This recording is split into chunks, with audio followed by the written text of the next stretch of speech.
Hey, salut! Yannick Bergeron avec vous, créateur des expériences du magazine Les Débrouillards. Aujourd'hui, j'ouvre le courrier! Ben oui!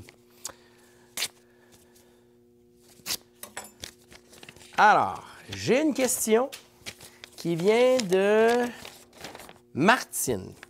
Elle aimerait savoir pourquoi, lorsque je fais la glu transparente, je n'arrive pas à obtenir les effets escomptés. Merci de bien vouloir m'aider. Eh bien, ma chère Martine, je vais te montrer bien plus que ça. Je vais te montrer en réalité les recettes que tu peux réaliser pour faire en sorte que ta glu, tu la réussisses à chaque fois. Est-ce que tu es prête? Tout ce que tu as besoin, c'est d'une petite liste d'ingrédients que tu vas retrouver sur le marché. Alors, et bien entendu, j'ai choisi toutes sortes de colles.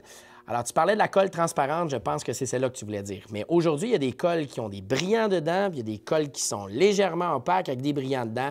C'est bien le fun tout ça, mais aujourd'hui, je vais utiliser deux petits pots de colle de 147 ml. Bien important de savoir combien il y en a. Ensuite de ça, je vais utiliser du borax, borate de sodium.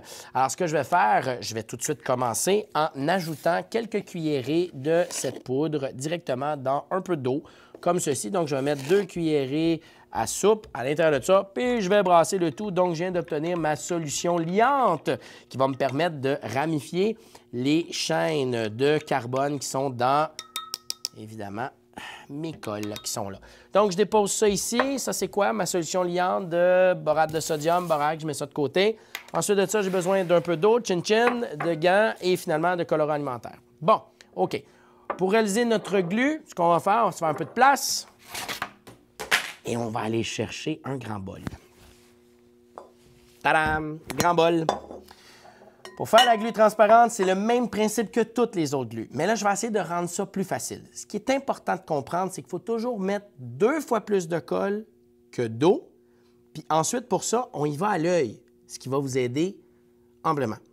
Ce que je veux dire par ça, c'est qu'on va prendre la colle. On va en verser dans chacun des pots, il y a 147 ml.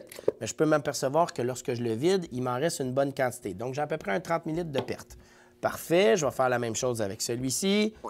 Donc, je le mets à l'intérieur de ça. Bon, admettons que j'ai réussi à en mettre un peu. Qu'est-ce que ça va me donner? À peu près 250 ml de colle transparente qui est très particulière. Vous allez comprendre dans quelques instants. Ensuite, ce que je vais faire, évidemment, on pourrait utiliser une cuillère, on pourrait utiliser une spatule, tu pourrais utiliser aussi des gants ou tes mains, mais je préfère encore mieux et de loin les gants parce qu'on va rajouter à l'intérieur du colorant alimentaire.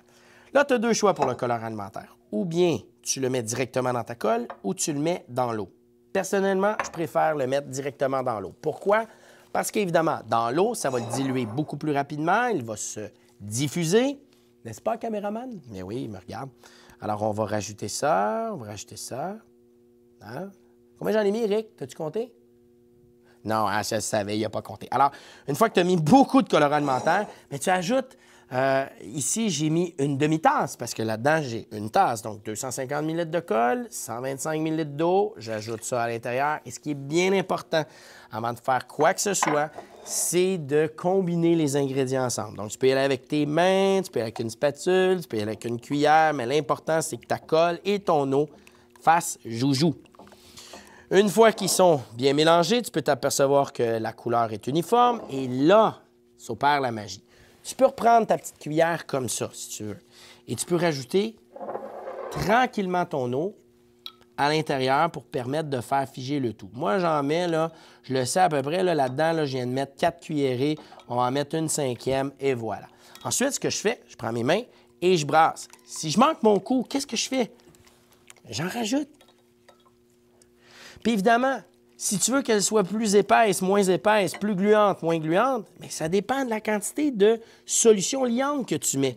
Et automatiquement, tu commences déjà à obtenir ta glu. Comme là, moi, je remarque que j'en ai mis beaucoup.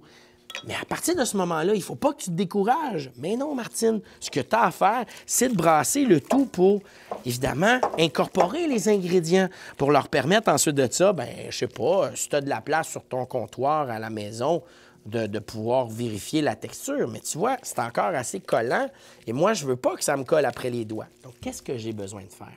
À partir de ce moment-là, je dois mélanger. Et quand on dit mélanger, il faut être patient.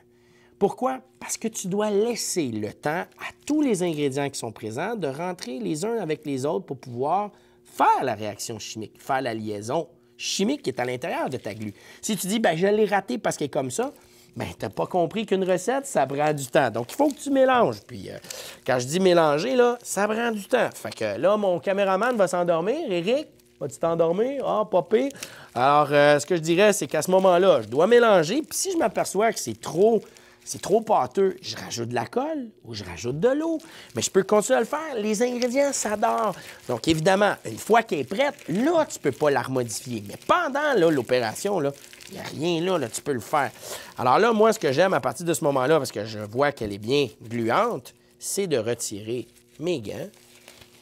Voilà. Et d'y aller à main nue. Même, je dirais, à table nue. Puis là, ben, j'ai juste à pétrir tranquillement. Puis tranquillement, vous allez vous apercevoir que mes mains vont devenir de moins en moins gluantes et que ça va devenir plutôt comme une espèce de balle. Alors celle-là, moi, je l'appelle affectueusement ma balle rebondissante. Et là, il y a deux choses que vous pouvez faire. Vous pouvez les faire sécher, cette colle-là, parce que c'est de la colle. Et à ce moment-là, hop, tu lances ça à ton caméraman qui capote puis qui peut me relancer. Hop là! Et à ce moment-là, ça ne colle pas. Fait que ça, là, c'est les secrets de la glu. Pensez-y. Tout est une question de quantité et de qualité de vos ingrédients. Sur ce, je vous souhaite bonne chance. Et j'espère, Martine, avoir répondu à ta question. Hein? Bouh.